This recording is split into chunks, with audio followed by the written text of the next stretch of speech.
No, this is a man not very capable, in my opinion, other than he's got a good line of bullshit, and he's convinced them to go with him. Now, as you know, Cuomo, who does have capability, is running, but he got knocked out, and now they're running as you have Eric Adams, the current mayor, you have Cuomo. I used to say we will not ever be a socialist country, right? Well, I'll say it again. We're not going to have, if a communist gets elected to run New York, it can never be the same, but we have tremendous power at the White House to run places when we have to. We could run D.C. I mean, we're looking at D.C. We don't want crime in D.C. We want the city to run well. Susie Wiles is working very closely with the mayor, and they're doing all right. I mean, in the sense that we would run it so good, it would be run so properly, we get the best person to run it.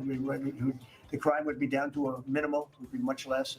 We're thinking about doing it, to be honest with you. New York City will run properly. We're going to bring New York back. All right, let's be clear on this.